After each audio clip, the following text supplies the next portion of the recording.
folks? Welcome to Kick Weekly with Tim Wheaton, the kickboxing podcast where we're covering all the latest news and events in the world of kickboxing and Muay Thai. And what a weekend for kickboxing it was. There was 3 marquee events that we're going to be talking about today. This includes RWS Muay Thai with Buakaw, we had Glory 88 with Badr, and then we had K-1 ReBIRTH. They're back on the global stage, and every event had something goofy or silly or odd or disappointing going on with it. So again, it was a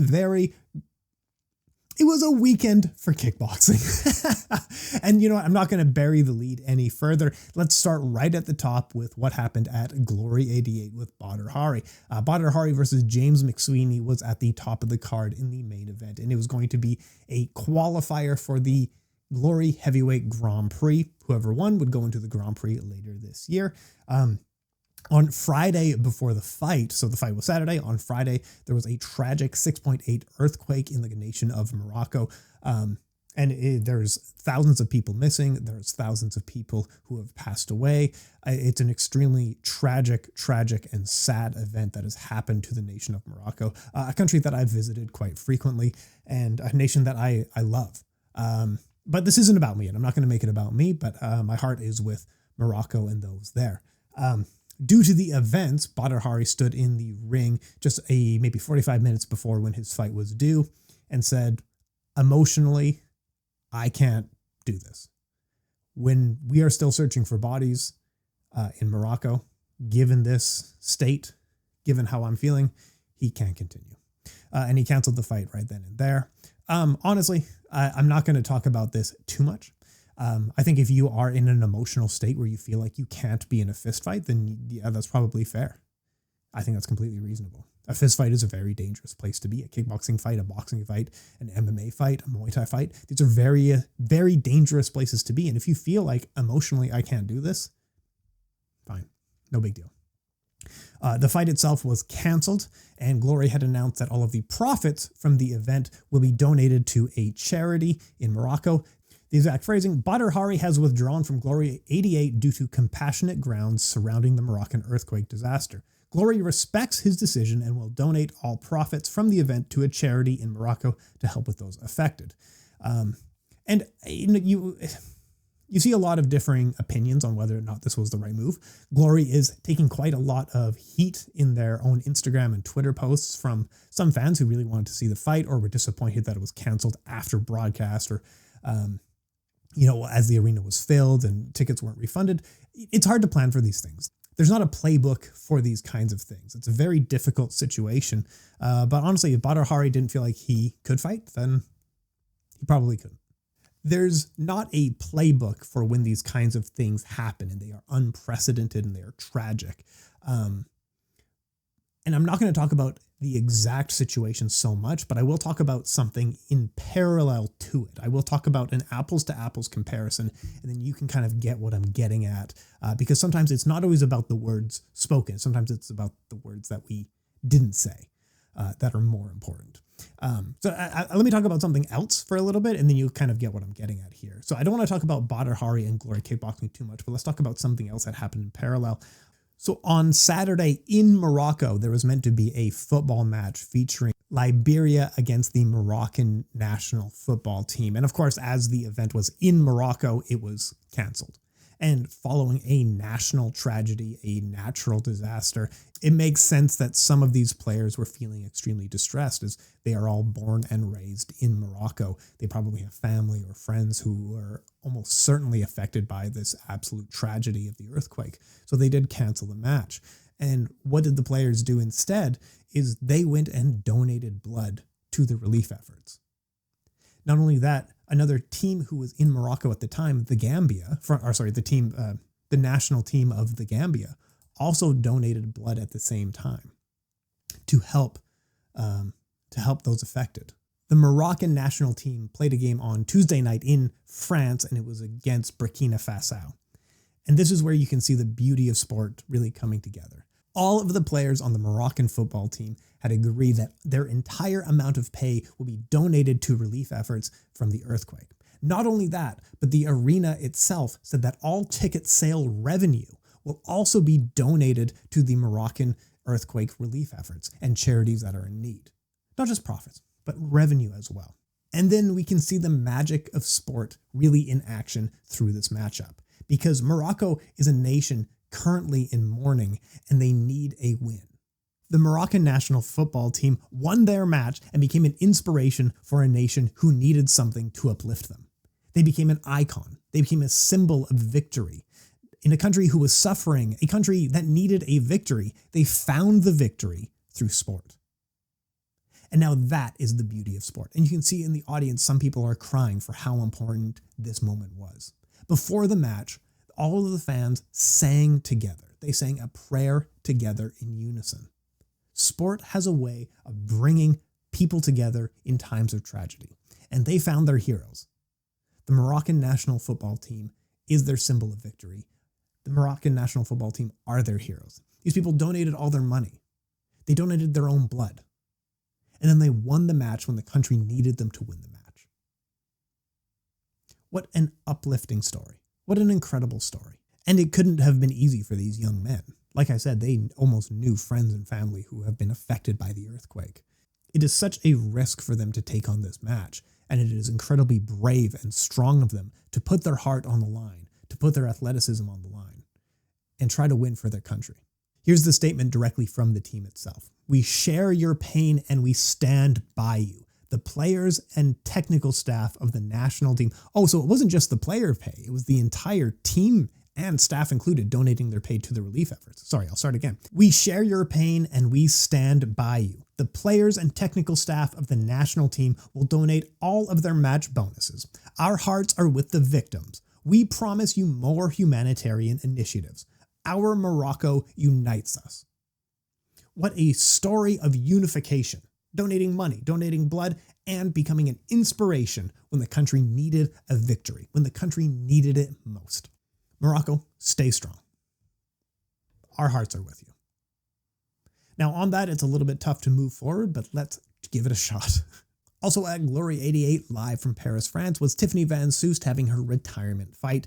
But the greatest female fighter in kickboxing history had her last match, and she won via head kick knockout against a rival of hers. Could you imagine a more picture-perfect ending to a fight career? Absolutely glorious. Absolutely amazing. She won in a fight where she made her opponent look silly for even trying. She won a clean and clear victory in her last match, and it's absolutely amazing to see.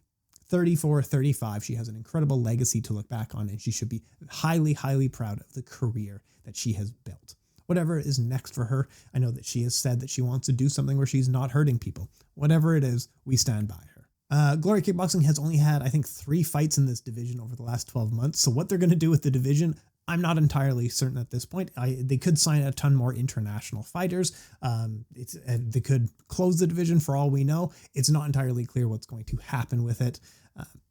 Let's move down the card a little bit as well. Nordine Mehedine was able to get a head kick knockout. This was an amazing highlight. How good was this? From exiting the clinch, you must always keep your hands up because it is such a great time to throw a sneaky head kick, and Nordine Mehedine managed to find that mark. Now, this one you can find the highlights all over Instagram and places like this. It is absolutely stunning, stunning moment and a great head kick knockout.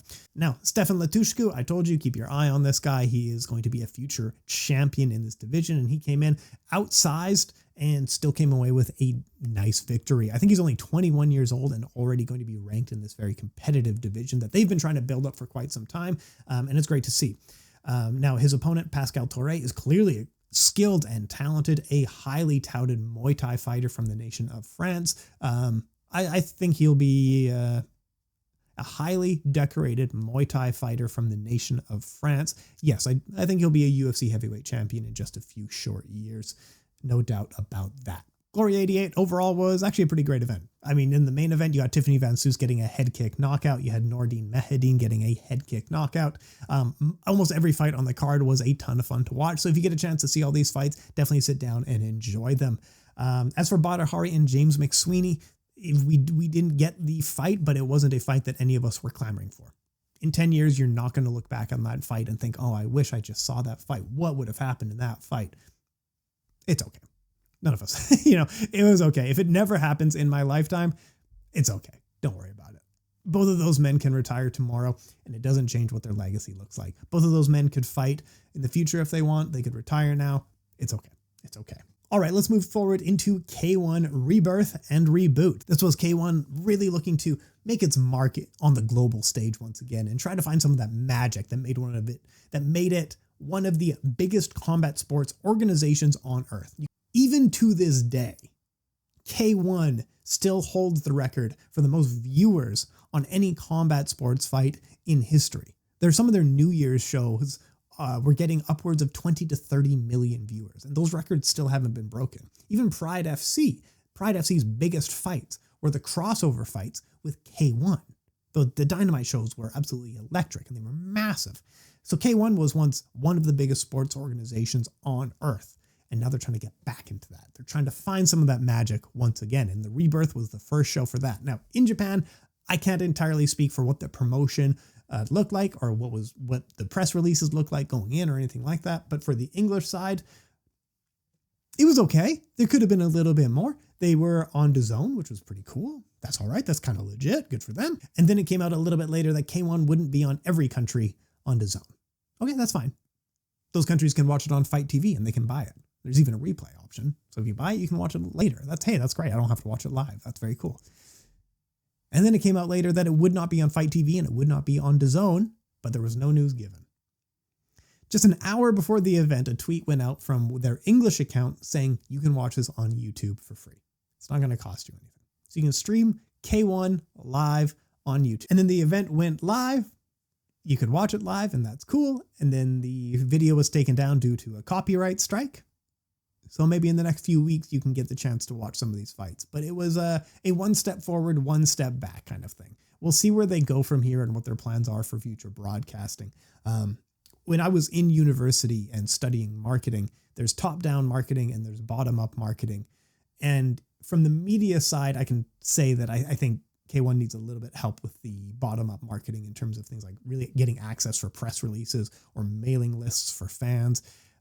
Because their only communication was through a very small Twitter account. None of the fighters had interviews going in as well. Just making access with some of these websites. Now, to put this into perspective of how odd it is that back in 2005 and 2006, you could watch K-1 highlight videos before their events. You could find highlight videos for almost all of their fighters on a website before their live events. And this was a time before TikTok, before Instagram, and even before YouTube. And yet you could still find fight videos of each fighter. Now we're in an age where we are so interconnected with video platforms, and yet I couldn't find videos. And yet we didn't have videos or information on all of the fighters that were going on. So K-1 could use a little bit of work. Now for top-down marketing, I'm not really an expert on that. I couldn't say if DAZN was going to put a bunch of commercials on Monday Night Football for K-1 or whatever it might have been, but that's what it would have looked like at that time. So it's not like, as some people are saying, that K-1 is stuck in the past and the way that they used to do marketing. No, this is not how they used to do marketing. There used to be highlight videos on MMA websites such as Sherdog and other ones like that. So their marketing today isn't what it used to be. It's a little bit less than what it used to be, but I hope they can recover because I do like what K-1, and the product was a ton of fun. The fights themselves were quite good. Let's go down the open weight tournament Grand Prix. So Claudio Istrate got struck first. He got a first round knockout against Moussaddak. Great fight right there. Sina Karimian was able to get a TKO victory over Kerim Jemai. It was a good fight. It was a really good fight. Sina Karimian did do something odd in this fight where he kicked him in the crotch and then kicked him in the head when he went to recover. Bit of an odd move, but hopefully it's not a sign of things to come. Ariel Machado and Michal Turynski had to go the extension round. You could have given them both a red card. That fight sucked. Liu Si from China, who was as far as we know, the least experienced fighter in the tournament, was able to get a first round knockout against Valentin Bordianu via right hook. This was really cool. And I like a lot of the things that Liu Si is doing. You can see him. He's not a swang and bang heavyweight. He is using a lot of head movement. He's mixing punches and kicks. He's using combination punching. He clearly has speed and power. So I look forward to seeing him more. Now let's go into the semifinal round. Claudio Istrate and Sina Karimian have the highlight fight of the night because of how bad this fight was. We're talking crotch kicks with 8-minute breaks. We're talking hits punches to the back of the head. We're talking Sina Karimian was doing, he punched the ref after the bell had already rung for the round. So he was throwing punches after the bell and hit the referee. Also, this isn't like when Antonio Plazabot punched the ref, where clearly he was aiming for Cookie Tariq and the referee got in the way. Those punches from Sina Karimian seem to be aimed at the referee. There isn't, you can see the photos, you can see the video. There isn't much of a universe in which those punches were going to land on Claudio Istrate. It seems like he was aiming for the ref. So after multiple crotch shots in which he comboed it with the head kick again, punches to the back of the head and things such as this, he got one single yellow card. So, I mean, if you're a fighter in K1, know that the rules are pretty bendy. You can pretty much do whatever you want. But yeah, so we reached the end of the fight and Claudio Istrate got the nod because there was a point deduction from Sina and Claudio Istrate was able to get a knockdown in the first round. Lucy was able to chop down and get a knockout via low kick against Ariel Machado. And then in the finals, we had Lucy against Claudio Istrate. And again, Lucy was able to get the win via low kicks in the first minute of the first round. Lucy from China, the fighter that we knew the least about. We just had like Michael Chiavello said, who did a great job on broadcast, by the way, always brings so much excitement to it. And just like Michael Chiavello said, Lucy was the fighter we knew the least amount. We had a couple photos of him, and that's really all we knew about him. And he came in and won the K1 open weight Grand Prix tournament. Amazing. Incredible to see. I actually can't wait to see more of him. I hope, maybe in K1, maybe in another organization, having a kickboxing Chinese-born star is something that every fight organization on earth really wants, because every fight organization is just salivating to find their opportunity to leave their mark in China and really try to find someone to promote so they can move into China. And every fight organization should have a bidding war for this young man. And I can't wait to see more of him. He's highly skilled, fights incredibly well, packs a ton of power, fast. I cannot wait to see more of him. The people's main event saw Akihiro Kaneko take on Masashi Kimura. This was for the K1 Super Bantamweight title, and what a clash it was. This was truly the best of K1. This is what kickboxing is all about, a highly skilled back and forth matchup. It ended up going to an extension round, really because of Masashi Kimura got it together in the third round and was landing some combinations back. But overall, I think Akihiro Kaneko was in control for most of this fight, and in the extension round, we really did see that. But my God, if you watched one fight there's 3 events this past weekend, and if you see one fight, it has to be this one. Go out of your way to see this fight. It was absolutely awesome. So congratulations to Akihiro Kaneko on getting the victory. K1 ReBIRTH, you were a great event, but I wish the headlines coming in and out of that, the optics, if you will, were about how cool the fights were and not so much about broadcast deals and things like this. We also had RWS Muay Thai last week, who put Buakaw in the main event. Now, this fight, this fight was all right. It was 2 former K1 fighters who were both in their 40s and, their best years are behind them. Buakaw was almost got a knockdown in the first round because he was landing a series of punches. Yasuhiro Kido was able to land multiple head kicks in this fight, which Buakaw walked through, and that was really cool. It was a fun little ditty. Eventually they hit heads, and it opened a cut on Yasuhiro Kido, and it was quite a gash, and it was bleeding almost instantly, so they had to call off the fight, and officially it was declared a no contest. Completely fair result. I think if you are in the marketing side of RWS, you probably aren't super happy with how that came out, but for the rest of us, it's fine. Not a big deal there. Yadwacha was able to get revenge against Daniel Rodriguez after 2 losses. He rallies back and is able to control this fight, and it's narrow, and it's clinching, and it's close, and it's an amazing fight. But he gave Daniel Rodriguez his first loss. So we'll see what happens next. Yadwacha will go to the finals of this tournament, the Super Welterweight tournament. 3 million baht will be on the line later this year for this man, who will take on Thananchai, who defeated Petr Morakot via split decision at the same event. And again, all these fights are really good. Make sure to check them out. They're highly contentious because of how big of a Grand Prix this is, how big and important of a tournament this is. So later on, we'll get Yadwacha versus Thananchai in the finals. Absolutely awesome stuff. As for the other really important fights that you do need to see, Nadaka Yoshinari, it was a bit of a squash match, which is what we expected. You can probably avoid it. Issei got a really great knockout in the second round. That was really cool to check out. Shadow was able to get a very cool knockout via leg kicks. it's awesome. A lot of these highlights you can catch on the RWS Instagram. But yeah, it was a great event overall. All right, folks, that is the week in Muay Thai. We put our best foot forward with RWS, K-1, and Glory, and then we ended up getting some headlines that we could not have predicted, some headlines that we could not have seen coming. But folks, I appreciate you being here with me. I will be back next week. By the look of the calendar, I'll find something to talk about. There's not much going on. I'll be back next week. Thank you so much for your time. Talk soon, folks.